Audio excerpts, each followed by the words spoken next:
where are you going to put it? Au mur? There has, I don't know how you can fix it, but there has things at the front. The backs that you could hang. Put it in the wall. You could put it in the ground. Pour la pelouse. Pour la pelouse, là. Yeah. Several up, several up. Devant les cendres. It is, isn't it? Yeah.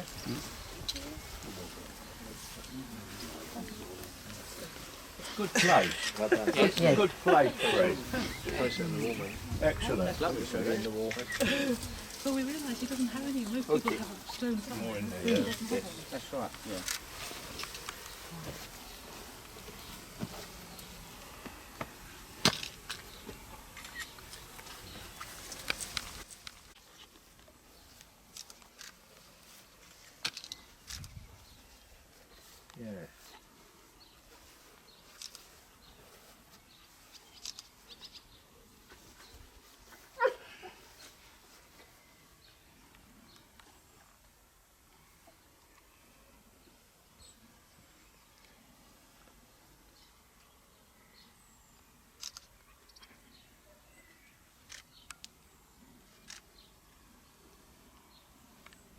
Yeah. Well, One moment, please. Can you hold that, David?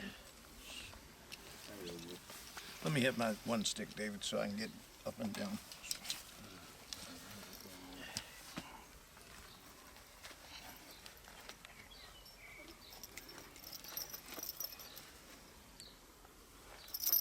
He's going to donate his best.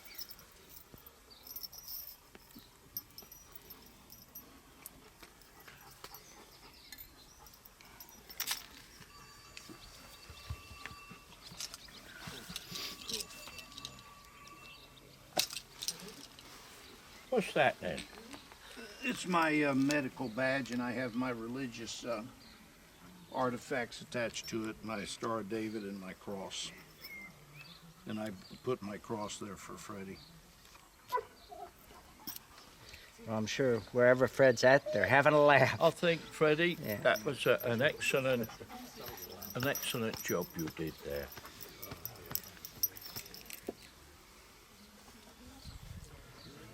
I'll leave something for him that's I'll expect meaningful to me. I will expect to hear him sing "It's a Long Way to Tipperary." You doggone it. Yeah, And it is a long way to Tipperary. yes, that's excellent, old mate. These two Right. men are like Great. my family. I love them so much. They are the best of the best of the best. There you go. That's it. Great. Well done. Well done.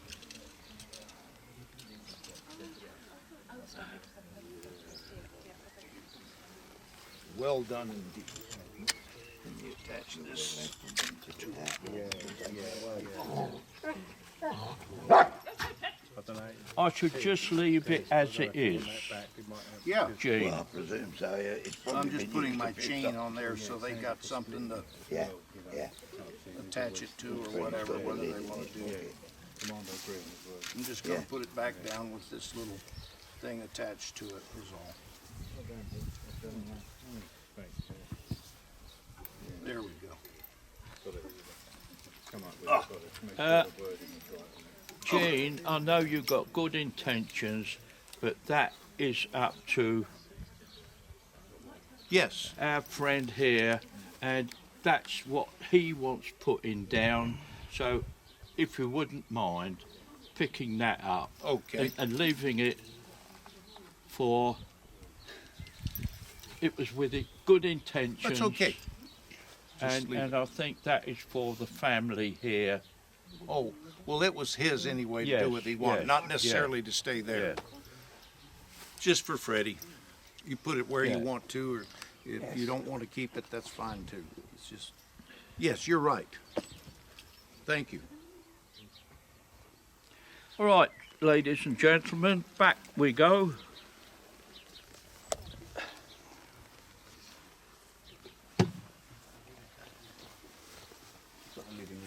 Religion. You don't want to spoil the occasion, so we'll give it a week before we send you the bill. What? Where have they gone? Where have you put it? You wrecked.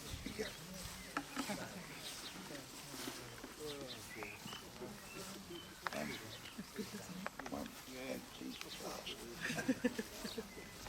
Commando green. Oh, I know. Fluke, innit? I know. It's gotta Amazing, be. isn't it? I Yeah. know. Could have been any colour, but it was that colour. It looks good, doesn't it? It's nice.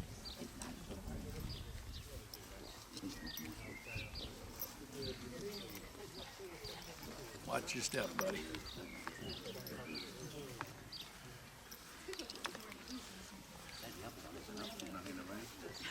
Thank you. And that view over there is Brilliant, huh? I had to trim the hedge and make a bit Well of done. and put it on the wall. Well done. Well done. What's that? Hedges, yeah, it's one of the ramps. The ramps off the gliders? Yeah. Turn it over, it's where the jeeps used to run out. Gene, could you say a few words about Fred for us? Well, I met Freddy and Roy my first trip here. I just happened to come across the bridge, and there they all were, British Commandos and paratroopers, and they're the first two veterans, along with Lynn Corley, that I really got to know well. And they're just my deep, close friends. And of course, I was very close with the other commandos and paratroopers who have since passed on. And fortunately, there's still a good amount of paratroopers, commandos, and American veterans that come back here that I still know that are still alive. Can you give me a little But Roy and Freddy are special because they tie into with Major Howard, which I knew, in which I've attended the Oxen Bucks Toast. Every year I was here except one, when I was in charge of a group of Americans and I couldn't come over. But I've done that 19 times, and 2 times when Major Howard was still alive, and these men linked up with Major Howard along with the paratroopers like Lynn Corley. So their mission all tied in together, and it's just, they're very special because being a special operations, special forces, black ops man, we especially appreciate their mission and how they did it. And commando training is very difficult, more like Delta Force or Special Ops training like I've been through, Special Mission Unit. And to know these men has just been very special for me, Freddy and Roy. And my mother was here 3 times and met them. So I've even gone to England last year to see Freddy and Roy because I wasn't sure if Freddy would be here this year. And I'm glad I did. So And when you went to England, you went to the Chelsea Pensioners home? I stayed there 4 nights. Roy put me up with a room.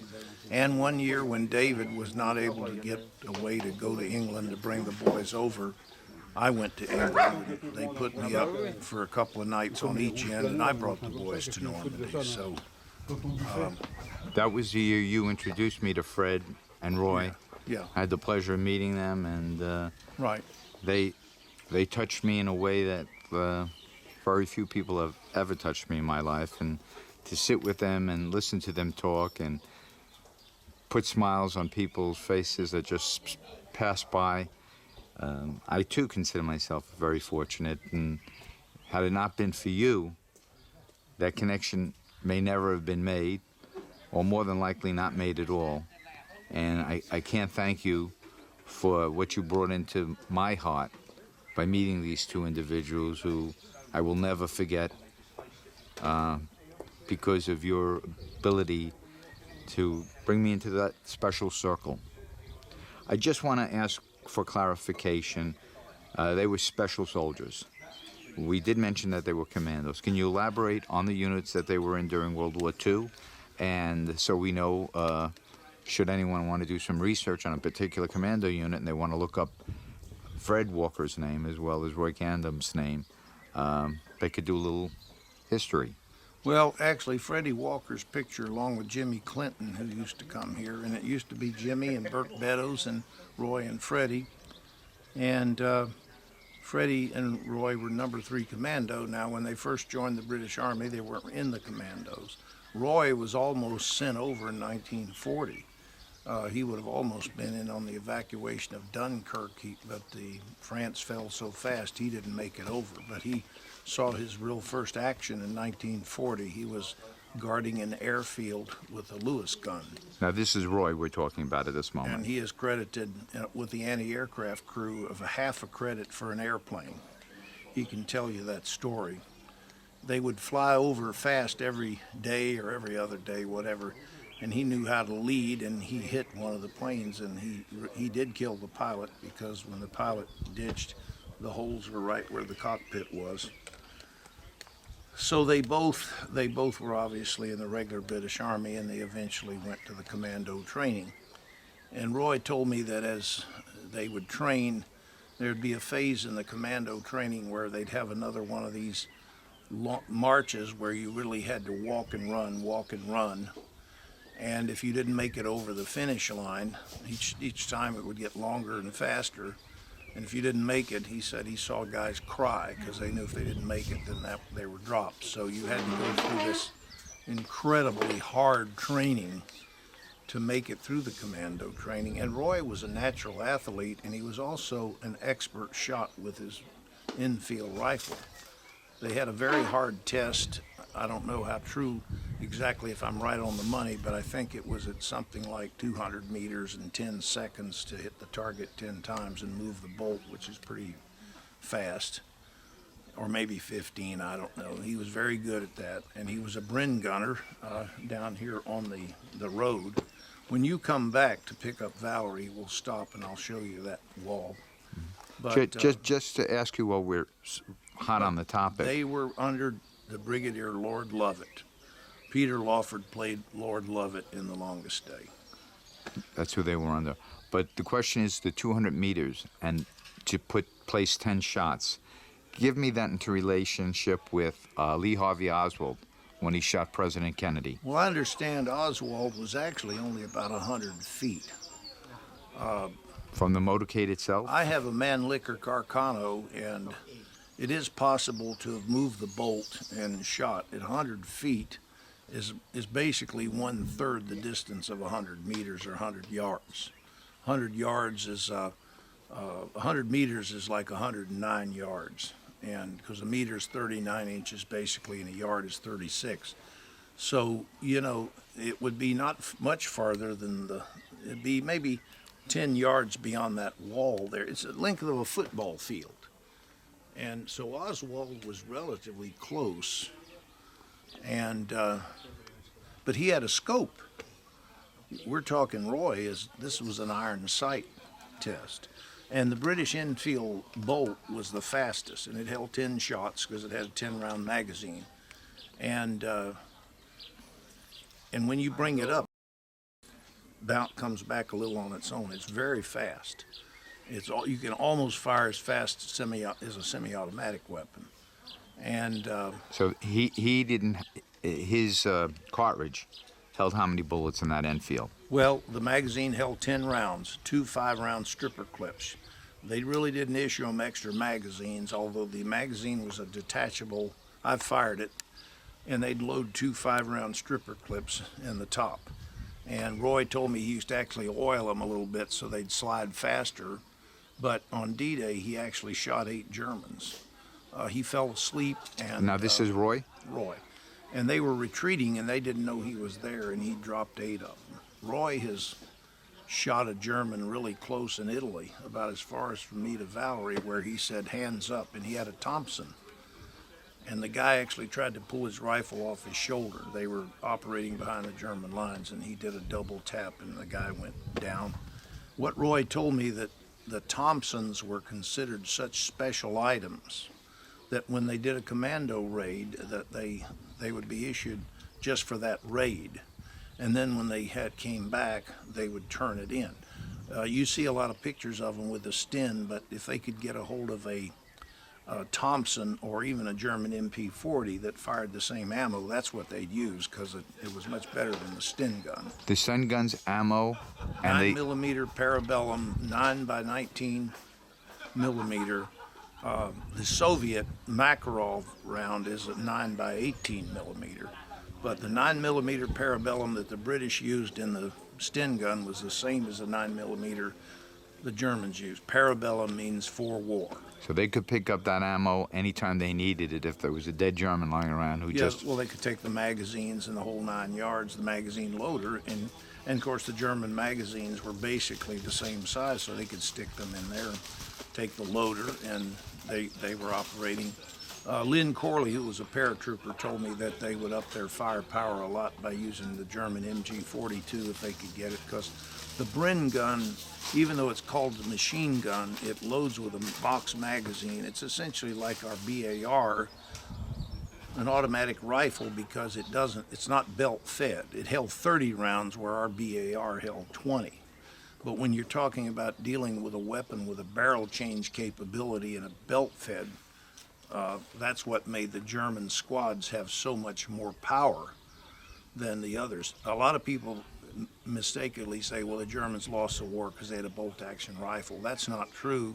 The bolt-action rifles were there to support the machine gun. Unlike any other army, the German machine guns were made, the squad supported the machine gun instead of vice versa. So the Germans had tremendous firepower. And then as the war progressed, you see a lot of Germans carrying Russian submachine guns in addition to their rifles. So the British soldiers, you know, you have something called TO&E, table organization and equipment, but in warfare, people very quickly improvise. And of course, when Roy was manning the wall, he was carrying a Bren gun, and they had a real concerted attack by the Germans with tanks and infantry, 2 battalions, and he said the thing that saved them, they were able to call in air support. Otherwise, that wall would have probably fallen. But Roy's seen an awful lot of combat, and so has Freddy. They were actually captured in Italy, but escaped that night before they would have been sent back to the prisoner of war camp. I know you've interviewed Roy once, but you could probably talk to him for 3, 4, 5 hours, and the amount of stories he's told me are just, I've just barely touched on it. And he, of course, his is a lot better because he was there and I wasn't. But they were with number 3 Commando, part of the Commandos that landed at Sword Beach with the Brigadier Lord Lovett. And many times when we've driven from Weestrom along the road, Roy and Freddy would say, this is the way we came. Thank you very much, and I appreciate your thoughts and the information that you gave us. So future viewers who look at this and want to look up Fred or Roy, there'll be something here for them to learn from. Fred Walker and Roy Cadman of number 3 Commando. I'm glad I still have Roy, and I wouldn't trade knowing these men. I knew when I came here in '95 that I would have to watch them one by one pass across the river, but I wouldn't trade these trips for all the money in the world. I'm wealthy because I've been here. Thank you. Thank you very much. Thank you.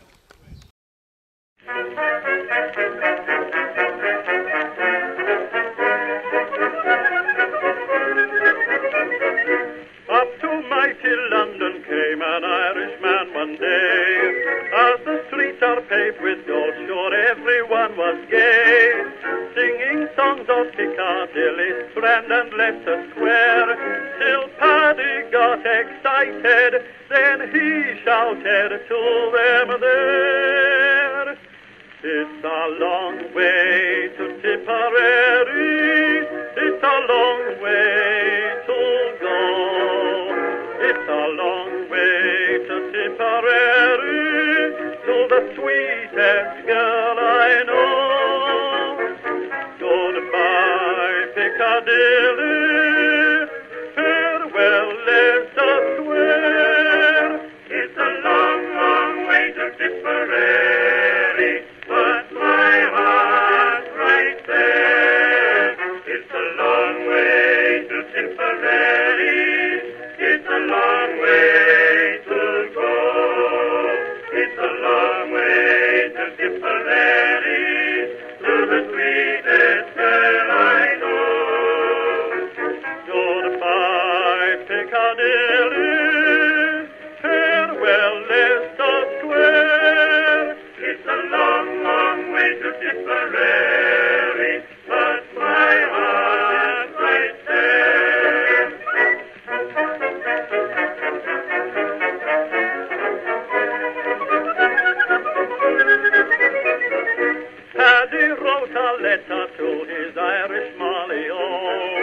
saying, should you not receive it, write and let me know. If I make mistakes in spelling, Molly dear, said he, remember it's the pen that's bad, don't lay the blame on me. It's a long way to Tipperary, it's a long way to go. It's a long way to Tipperary, to the sweetest girl I know. Goodbye, Piccadilly, farewell, Leicester Square. It's a long, long way to Tipperary, but my heart's right there.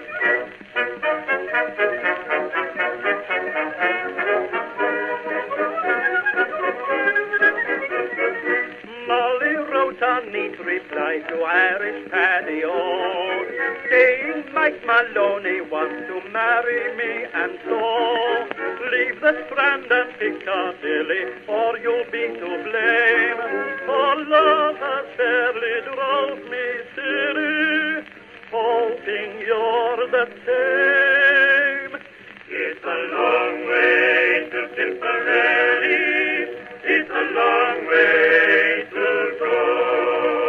It's a long way to Tipperary, to the sweetest girl I know. Goodbye, Piccadilly, farewell, Leicester Square. It's a long, long way to Tipperary, but my heart's right there. Oh, Danny boy, the pipes are calling. From glen to glen and down the mountainside, the summer's gone and all the roses falling. 'Tis you must go and I must bide. But come ye back when summer's in the meadow, or when the valley's hushed and white with snow. 'Tis I'll be there in the sunshine or in the shadow. Oh, Danny boy, oh, Danny boy, I love you so. And when ye come and all the flowers are dying, and I am dead as dead I well may be, you'll come and find the place where I am lying, and kneel and say an Ave there for me, and I shall hear the soft you tread above me, and on my grave will warmer, sweeter be, and ye shall bend and tell me that you love and I shall sleep in peace until